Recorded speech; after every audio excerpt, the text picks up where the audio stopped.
In our last program, if you saw it, you remember one of the psychotherapists said that he couldn't help all his patients because they were too agitated or depressed for cooperation, and they therefore needed some form of physical treatment. If you saw our first program, you may remember that Christopher Mayhew had an interview with a male nurse in a mental hospital about the changes in hospital life that had come about as a result of these sorts of treatment. This is what Christopher Mayhew asked this nurse. When was the last time that a patient hit out seriously against a member of your staff? Was it this year, for instance? No, I wouldn't say this year or last year. I still have to go back a long way. And what do you attribute it to, Mr. Rouse? Well, I should attribute it to several factors.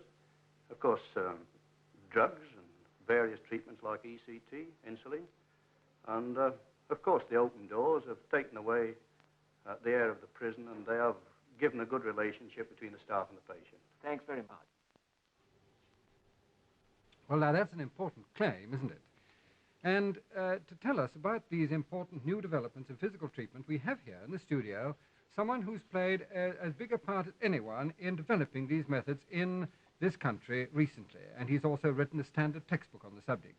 So here he is, and the question I want to ask you first is this claim of this male nurse justified, do you think? Well, the point is, you see, that 20 or 30 years ago, it was no good even starting to open the doors of the mental hospitals because there were so many mentally tortured persons in them. You mean they were people who wanted to get out and escape and perhaps hard damage themselves? Yes, I think their suffering was so great that was what they wanted to do so often, or perhaps even to harm other people, you see. And what do you think is really the most important of these new methods of physical treatment? I think without doubt it's the treatment of depression by means of electric shock therapy. This treatment can save months of mental agony for patients by shortening attacks of depression from months or years down to a matter of a few weeks.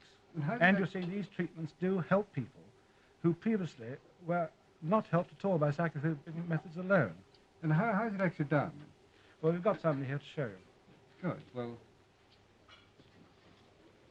this patient has been good enough to come along tonight to go through the motions of having ECT, electroconvulsive therapy, by a modern method that we use now. And we start off by giving him an anesthetic. We're not actually going to give him treatment because he doesn't need it today. And in any case, we want him to talk to us in a minute about it. This is the anesthetic going in now. 1, 2, and he counts 3, 4, 5, 6. So that we can tell exactly when he's gone to sleep. And when this has happened, he has a second injection of a muscle-relaxing drug. This is the most important advance that's been made in this treatment since it was introduced. It almost completely relaxes all the muscles in his body, and it has in fact taken the convulsion out of convulsive treatment. Now he's been given some oxygen. He's quite unconscious, or would be if we had put him to sleep. And now he has this rubber gadget put in his mouth to keep his teeth apart and stop him biting his tongue. And then I put these two pads on his temples like this, and the electricity comes from this box with which we can give a very carefully measured dose. With these two knobs we adjust the dose, and then the current actually passes whilst I press this switch here. Now I'm going to do that again because I want you to watch his toes, because that is usually the only sign that we have that he's had an adequate dose. When I press this, all you see is a little twitch of his toes, like that, and that is as much as you will see of the actual muscular movement of the treatment by this method. That is all the treatment consists of. In a couple of minutes or so, this acute stage is over, and in 5 or 10 minutes, the patient will wake up, and in an hour or two, he'll be ready to go home. Now, I think I should emphasize that this is the method we would prefer to use for all electric shock treatment that's given now. Unfortunately, this is not possible, and a great many people still have this treatment by the old method, which did not involve the use of this muscle-relaxing drug. It is this muscle-relaxing drug which has been the great advance in the treatment, and I only want to reassure you that when it's given by the old method, it is still a very safe treatment. The new advances have made it a much safer and pleasanter one for the patients.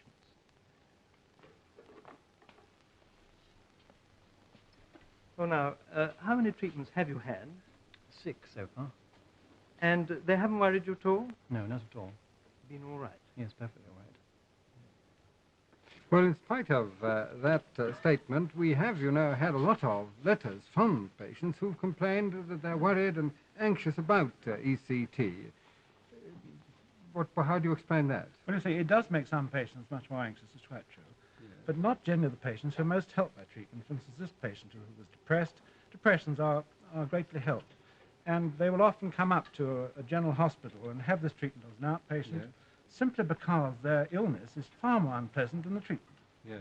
Now, of course, people are worried by the fact that after 1 or 2 or perhaps 4 or 5 treatments, they do get transient upsets in memory, which do clear up after a few weeks. Yes. And of course, there are those people who hate to go unconscious, and others who hate waking up and being a bit bewildered as to where they are for the minute. But nobody likes an anaesthetic. No, and you do get anaesthetics, but of course these people are, so to speak, having, 2 anaesthetics a week for 4 or 5 weeks. Well, rather nice to hear from this patient just exactly... Well, let's really ask him to tell us what he does. Yes. Experience. Well, what I'd really like to ask, first of all, is it at all unpleasant, do you find this treatment actually unpleasant? Or have you found it unpleasant? No, not at all. Not at all unpleasant. Has it been painful at all? No, no pain at all. But a headache, that's about all. Then has it upset you at all? No, it hasn't upset me at all. Could you tell us a little bit what you felt like before you started having the treatment? Well, a general lack of interest in most things and a certain depression. How long had you been depressed before you came to treatment? Well, probably for a good 6 months. About 6 months, Yes. Yes. Feeling down and everything? Yes, And, completely down. are you better now? I think so, yes. Now tell me, didn't the first treatment make you at all anxious? I mean, it does some people. I mean, tell us honestly. I wondered what I was going in for, what it was even. Yeah, I didn't know yeah, anything about yeah, it. yeah. I felt so marvelously well after this first treatment that I had And no if qualms. you had a recurrence of the illness, would you undergo the treatment again? Would it be worthwhile? Oh, yes, certainly worthwhile. Well, that's a very reassuring account, isn't it? Yes, it is.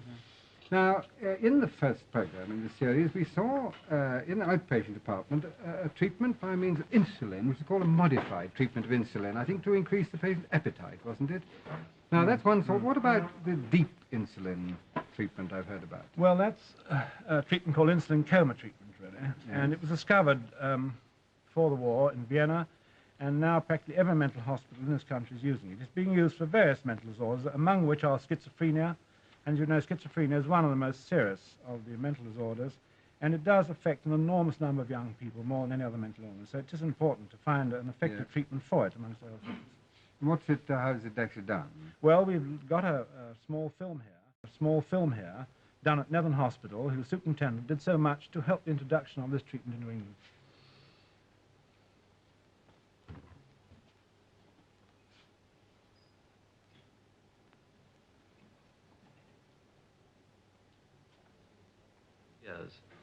An injection of insulin is given early each morning during the course of treatment.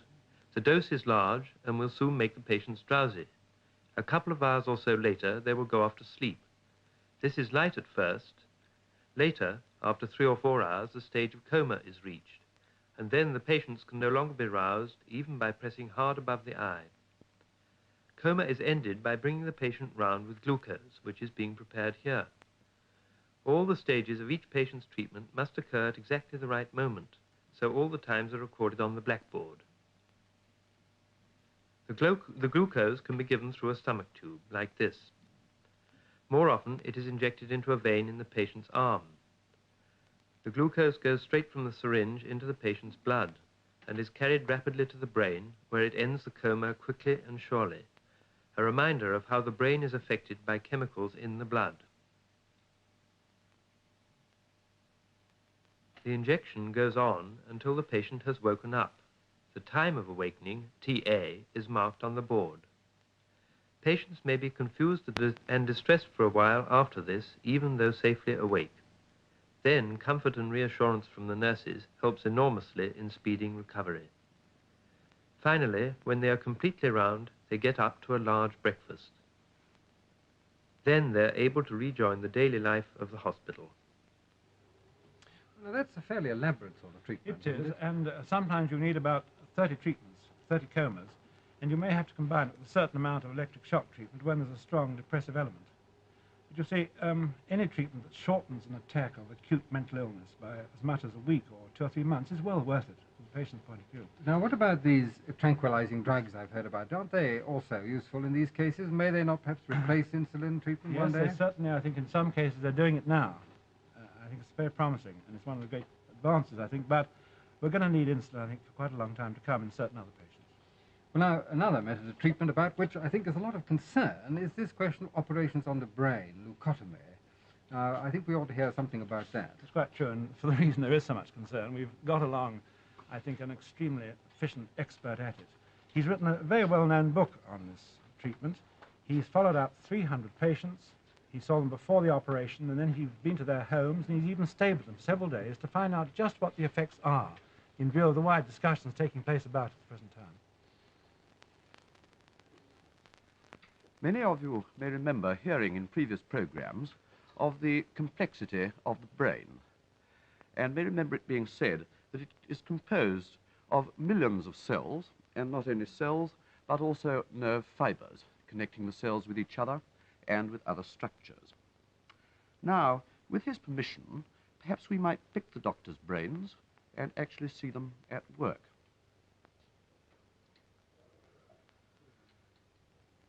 This area right at the back is concerned with seeing, and this area below with hearing, while this strip deals with crude sensation, that is, appreciation of touch, pain, heat and cold, and the large unshaded area between those others is concerned with more complicated processes, such as gauging distance and size, and also remembering things in visual and auditory terms, such as what the circus looked like and how the band sounded. Further forward, this strip is concerned with the execution of bodily movements, and further forward again and lower down is an area that deals with speech. But the functions of the most forward parts of the brain, the frontal areas, are less easily defined. We know that they are concerned with the experience of emotion and with habits of thinking, and therefore with those attitudes of mind that determine the personality. Now, the standard operation of leucotomy, which has now been practiced for 20 years, does not involve removing any part of the brain. It is only a question of dividing some nerve fibers in this area. You can see something of this operation by this diagram. First, we come under the scalp to the skull. The approach in this operation is from the side, where you see the arrows. Under the skull, we come to the brain. And then, as I say, nothing is removed, but we are now taking away, just to show you, the area of the brain in which the operation is done. And here is the cut. Now, this operation produces many favorable results, but because the cut is rather extensive, it is liable, in some cases, to produce some undesirable side effects on the personality. Experience has shown that very much about the same benefit can be conferred, and with less, indeed very little, in the way of undesirable side effects, by a smaller operation, which you can see in the other diagram. Again, we come to the skull. The approach in this operation is from above. Under the skull, we come to the brain, and then, again, the brain is not removed, only here to show you the field of operation, and here is the cut. And you can see that it is a very much less extensive one. You may well ask, why is this operation done, and when? It is done mainly to relieve emotional extremes of anxiety, agitation, and depression, when these are not only incapacitating, but are such as to render the patient's lives literally a torment. And the operation is done when all other treatments, if at all appropriate, have first been tried. But you may also ask, is it not the case that this operation has been much criticized? Yes, it has, and in two main ways. First, on purely theoretical grounds, divorced from actual experience, by people who seem to feel that surgery of this kind is flying in the face of nature, and who are apparently without knowledge of the benefit that it can confer. Second, and much more seriously, by people who have seen bad results. If any of you have seen bad results, I would ask this question. Did you really know what the patient was like before the operation?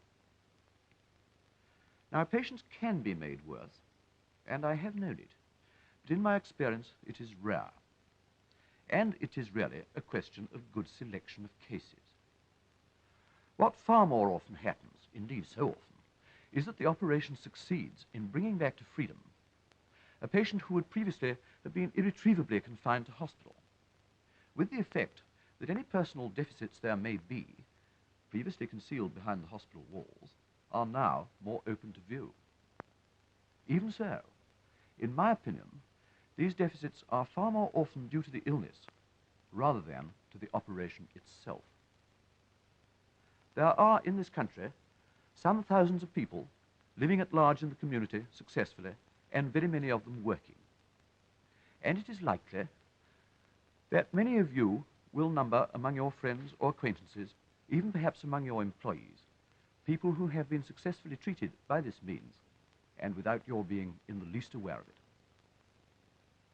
Now, in spite of all that, there is nonetheless a considerable amount of concern, isn't there, about the possibility of this operation destroying personality? Yes, I know it only too well, and therefore I think the only thing to do tonight is to ask one of my patients to talk to us. Yes. Now, this is a patient of mine who was operated on 7 years ago.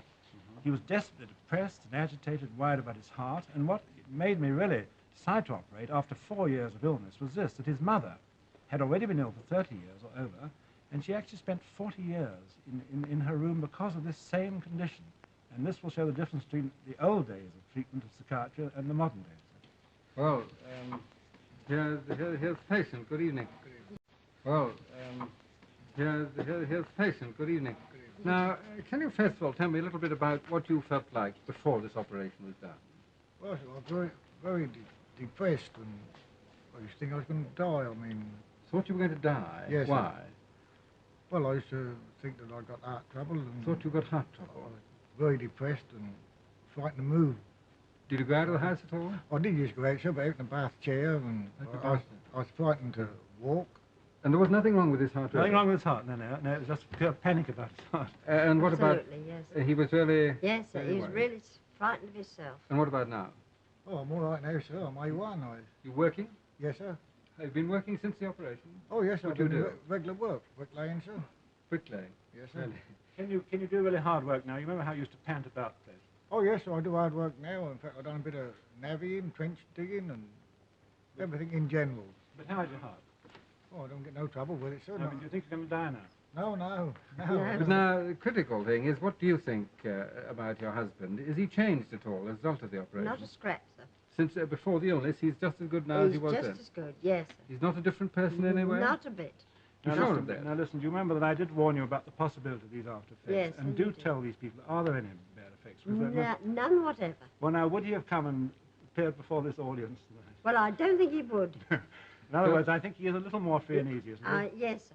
I mean, yes, but Yes, he's not rude to you or in any Not way. a scratch, not a And scratch. he's got the same feelings he had for you. Absolutely.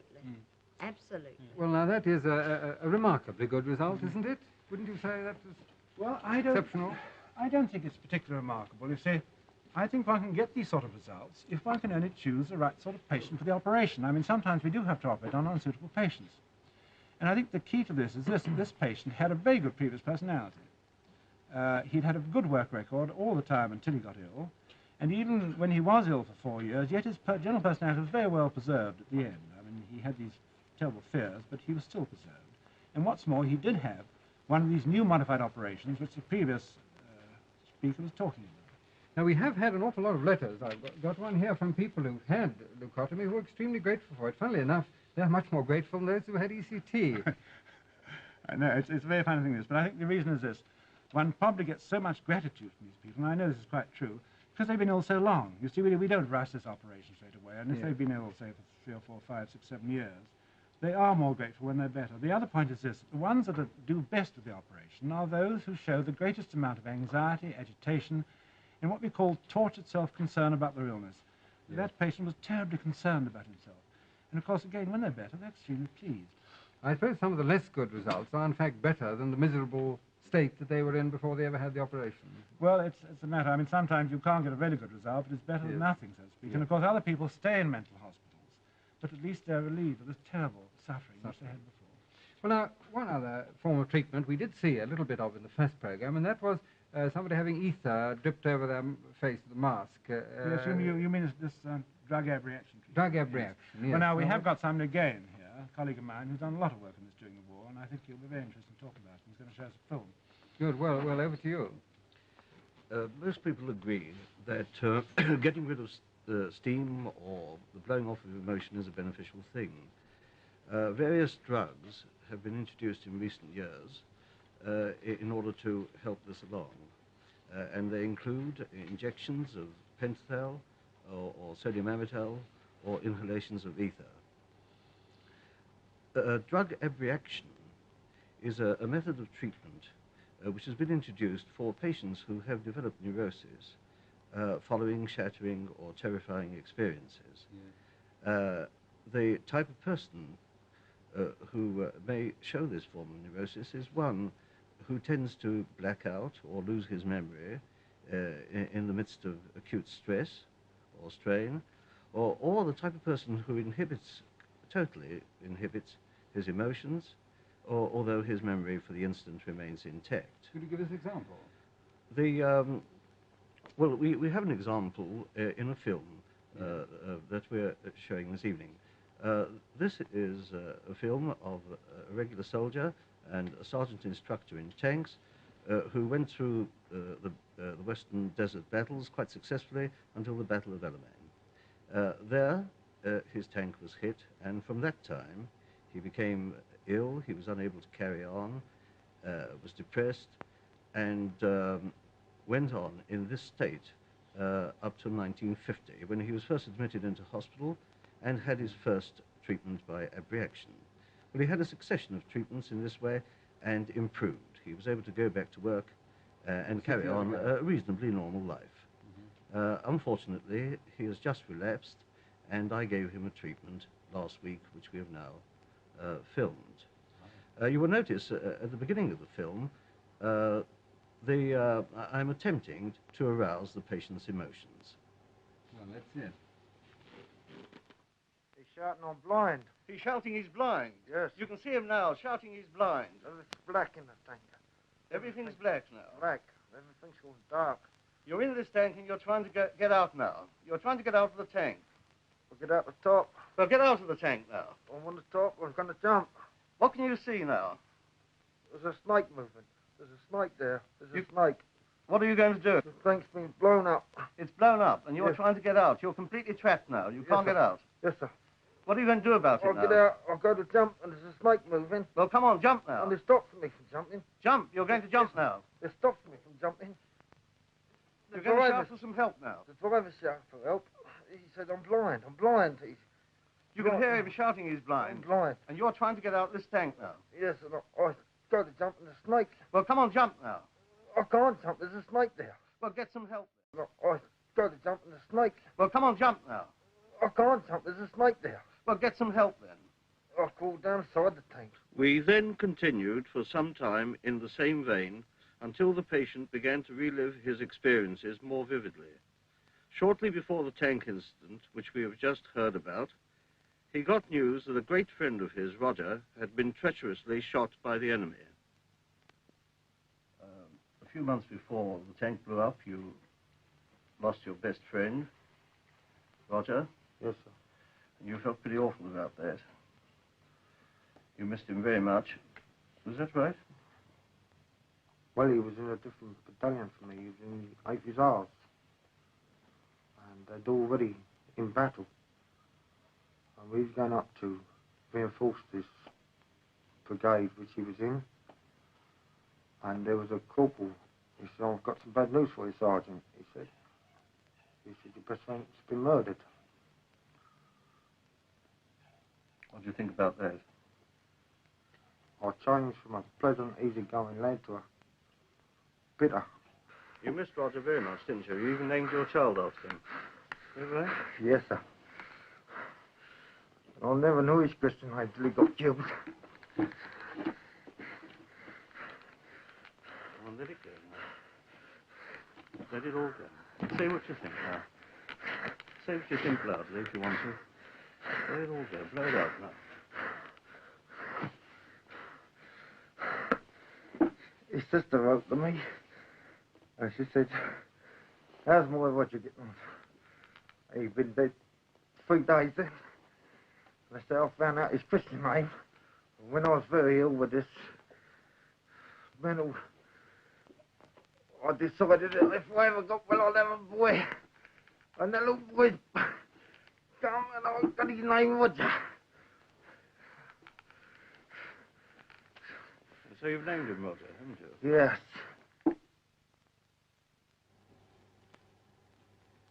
You remember, Will, we spent years doing this sort of treatment during the war. That was very exhausting, wasn't it? Yes. Is it mostly wartime thing? Yeah? Well, we did a good deal of this work during the war, but it naturally applies to civilian stress and strain too, accidents in civilian life. And a patient of mine... effective? Yes, very effective in the right type of case. But you must have a severe incident, must you? A traumatic incident, something that really Yes, upsets the it has to be patient. something which is really very painful or very terrifying indeed. And I have a patient with me who's kindly consented to come along today. He was involved in a head-on collision in 1952. He didn't work from 1952 to 1954 when I first saw him in hospital. I gave him some abreactive treatment. He had 4 or 5 treatments altogether. And I'm pleased to say he was able to go back to work in a reasonable state. Did he go over the whole smash, the whole accident? Yes, he, although he remembered most of the incidents of the actual smash, he didn't remember it entirely. I mean, you got some memory? We did get some of his memory back again. And in doing that, there was a very great release of emotion indeed. I'd like to ask you about it. Good evening. Now that we've heard all about this story, just tell me a little bit what you felt like before the treatment, after this smash. Well, before the treatment, I felt very depressed. What were you doing? Nervous. Beg your pardon? What did you do? Were you working? I was working at the time, yes. What were you doing before the treatment? Well, Were you still driving? No. I had to come off the road. Had to come off the road altogether, did you? Yes. And what about the treatment itself? What do you remember of that? Can you tell us what it was like? What happened? I mean, actually, there's nothing in the treatment itself. Of course, it does get to the root of the trouble. How did you feel? Do you feel well almost at once? Do you feel much better? Oh, yes. I mean, you don't... there's nothing in the treatment. But of course, after the first treatment, I felt a little more depressed than I had before. But did you have a feeling that you were letting out emotion, would you say, or not? Yes, definitely. Oh, you did have that feeling? Yes. Hmm. And what are you doing now? Well, I'm market gardening at the present. Market gardening? On my own account, yes. And feeling fit, are you? Oh, fine. Lovely. Good. And, of course, I did give my driving licence up, but... You gave your driving licence I've renewed it since. But you renewed it now? Well, good luck to you.